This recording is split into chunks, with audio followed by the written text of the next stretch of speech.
My father is fondly called Lagos Boy because he spent his productive years in Nigeria working as a caterer for the British colonial administrators.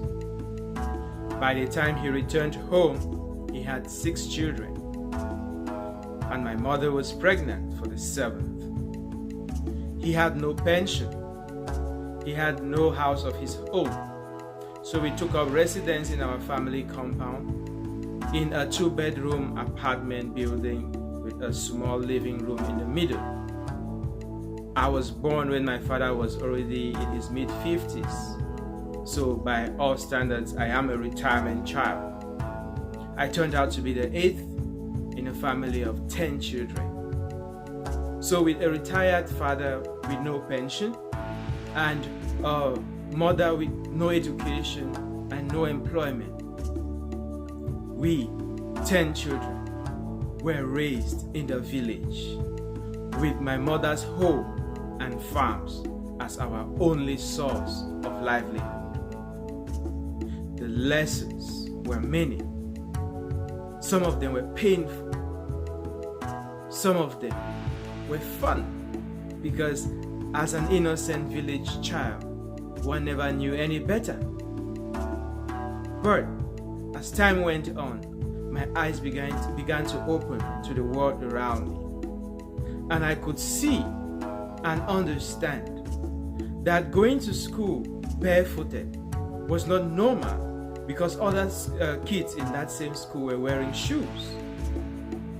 Going to school with boiled cassava in my fiber bag was not normal because other kids in my class had potato chips and fried eggs in their lunch bags. Growing up, having my mom go to other people's farms to work for them and get paid was not normal because I saw other people's dads and moms going to offices in cars. So yes, my eyes opened when I was very young. I don't know why, but instead of despairing, I decided to pay attention. Nothing passed me by unnoticed.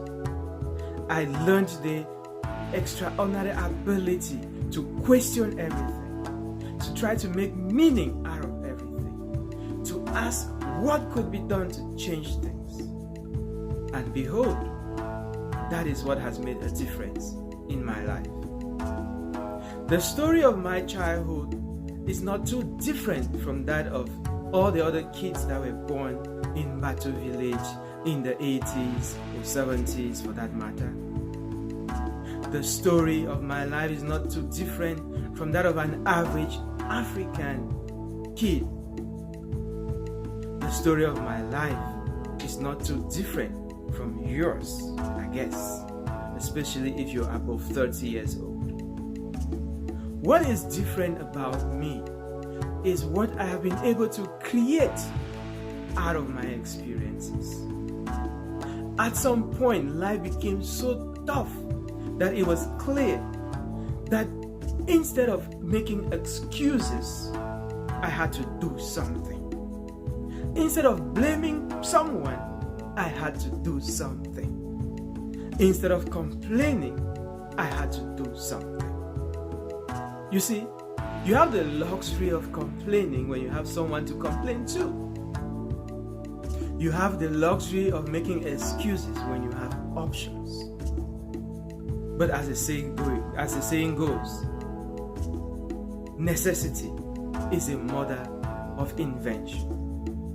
So I do not credit myself to be an extraordinary achiever, an extraordinarily gifted young man. What people see in me as a successful person, I do not really see as the markers of success. Because these things happened while I was busy doing something else. I was busy looking for meaning in life. And as I found my identity, as I owned my story, as I chose to be authentic, this is how doors of opportunity were opening up. And one thing I did with each opportunity I ever had is that I treated it as if my life depended on it. That has become the defining characteristic of my excellent story. And one thing that you should take home today is this: treat every opportunity as if your life depends on it.